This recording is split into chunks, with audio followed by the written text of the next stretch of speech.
acción psicosocial y educación. Y hoy vamos a analizar las 3 preguntas en base de la revisión documental como parte del trabajo colaborativo, parte 2. Mis compañeras son Jessica Daniela Nocua y Laura Camila Robles. Bueno, empezaré con la primera pregunta, que en este caso, en este momento me corresponde a mí. ¿Qué tendencias, patrones o temas emergen de la información analizada en los artículos empíricos? Bueno, en cuanto a las tendencias, se analizan los diferentes artículos el desconocimiento al afrontar temas de inclusión. No se tiene claro cómo es un abordaje inicial, cómo un docente puede tratar el tema de la inclusión de manera adecuada y cómo los alumnos desconocen la terminología y el impacto en sus espacios educativos. En cuanto al patrón, que los artículos tienden a repetirse, es la manera en que se analiza la falta de comprensión sobre la educación inclusiva y esto pues es el método que analiza los artículos, es un método cuantitativo por medio de cuestionarios, lo cual permite analizar cómo se percibe la educación inclusiva y sus limitantes, comprendiendo qué poblaciones se limitan y entendiendo pues más o menos qué factores son predominantes en la inclusión y en sus limitantes y cómo impactan. En cuanto a los temas que emergen en los diferentes artículos, se analiza la diversidad de los diferentes tipos de aprendizaje y su cultura en cuanto a la inclusión y la forma de expresión de cada estudiante. También la alfabetización ética del profesorado, permitiendo buscar una mayor comprensión sobre la inclusión, su importancia en el campo educativo y cómo abordarlo dependiendo de cada situación y contexto. Y para finalizar, por último, pues las limitaciones económicas, sociales y sociodemográficas, lo cual limita la manera que se quiere profundizar en la educación inclusiva. Continuamos con la compañera Jessica.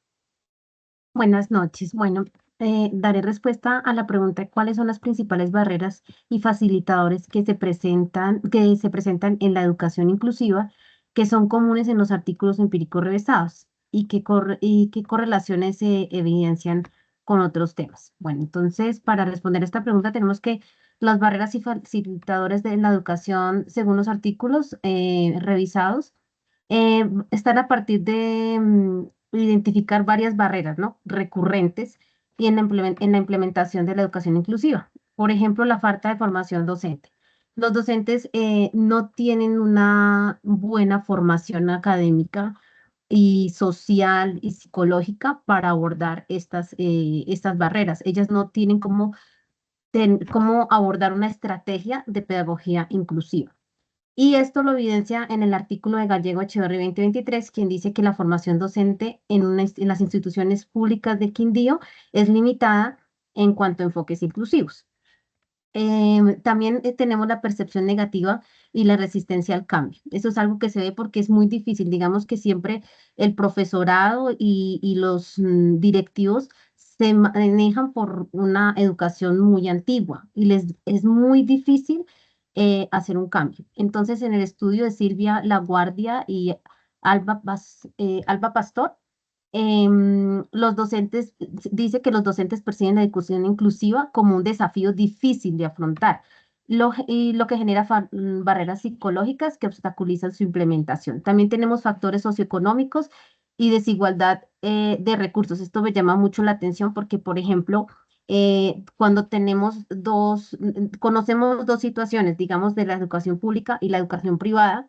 Vemos que en la educación privada la forma en cómo se aborda la inclusión es muy diferente y se ve en los niños, en su forma de expresarse hacia la inclusión, mientras que en la educación pública es mucho más difícil y los niños no tienen esa misma percepción sobre la inclusión. Entonces sí vemos que los factores socioeconómicos y la desigualdad de recursos son una barrera muy grande. En esto tenemos que en los artículos de Silvia Laguardia y Alba Pastor del 2025 y de Gallego Echeverry 2023 se destaca esto, que los colegios públicos enfrentan mayores barreras debido a la falta de apoyo financiero, mientras que las instituciones privadas tienen más herramientas de formación. También tenemos deficiencias en las políticas institucionales y gubernamentales. En algunos casos, es por falta de recursos, porque no hay un buen financiamiento, y en otros es también porque no hay una buena intervención del Estado.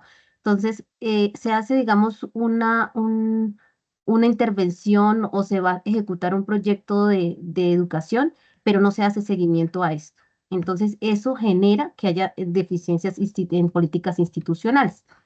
¿Cuáles son los facilitadores comunes en la capacitación y utilización del docente? Entonces, es la formación continua, o sea, debe ser continua la formación, porque estamos en un proceso global de actualización en todas las áreas. Y esto también incluye a la educación. Entonces, se debe estar siempre actualizando y eso sería muy bueno para la inclusión de los niños en las aulas.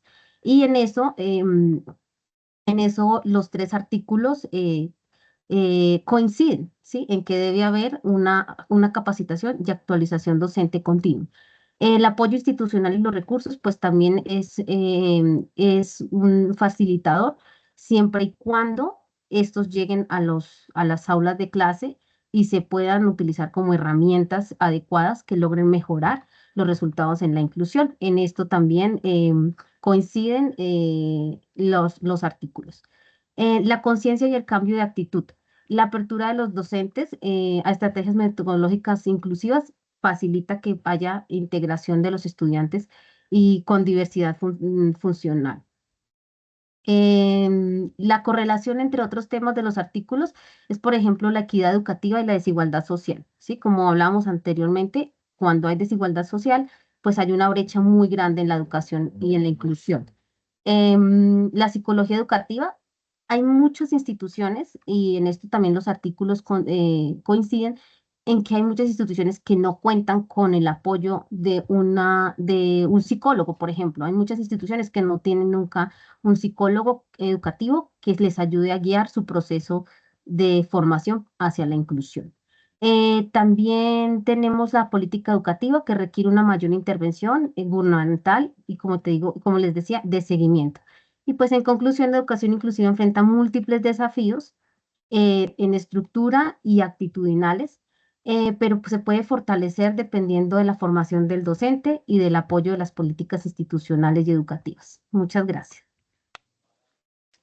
Buenas noches, mi nombre es Laura Camila y el interrogante que me corresponde es, ¿en qué aspectos metodológicos y enfoque teórico se asemejan o se diferencian los artículos empíricos revisados?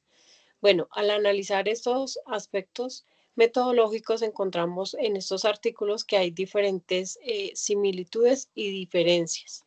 ¿Cuáles son las similitudes? Bueno, los tres artículos abordan la educación inclusiva y la importancia de la formación del docente para mejorarlos.